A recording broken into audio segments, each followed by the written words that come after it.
Here's a vocal quick tip. If you're a vocalist who is obsessed with tone, be careful. You don't want to get stuck on pretty.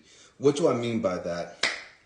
Um, my shattered dreams and broken hearts are mending. You might say, well, I don't mind that sound, Eric. That's kind of nice. Yeah, but if you get trapped there, wishing all my feelings were gone.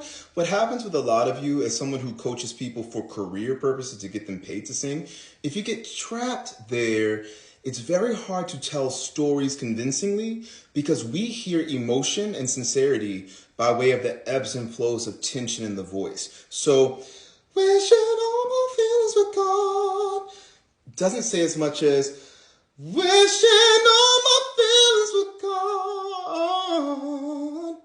And I'm dragging it a little bit, but if we can play with sometimes, there's I went way down, parts of my soul, versus I went way down, parts of my soul, and I'm exaggerating, but you can already tell there's a big difference in the quality of whoa, and and I'm not saying you gotta stuck there.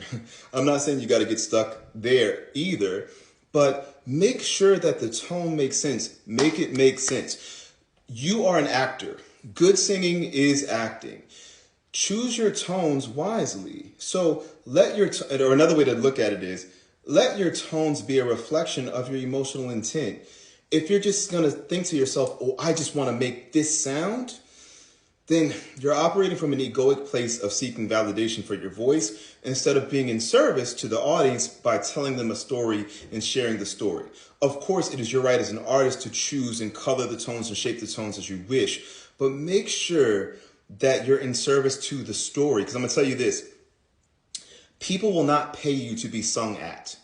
People don't want to hear you just demonstrate your beautiful voice. And some of you are very frustrated, I know, because you tell me so. You feel you have these gorgeous voices and no one will pay you to sing because you won't tell the truth. You have to get out of being stuck on pretty and be willing to make a variety of tones. And some of them may be pretty and some of them may be kind of, And I love to use the example of D'Angelo. I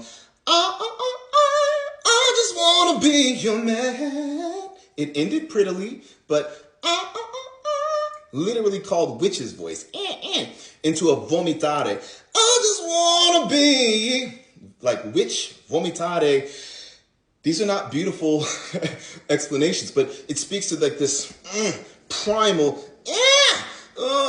and then when I get to the, yeah, man, then the pretty part has more impact because it's been shaped. There's a topography to the phrasing. There are ebbs and flows. There's contrast. It makes it more interesting. Just think about this stuff as you're playing around with singing. I'm not saying you can't sing pretty. Just make it make sense.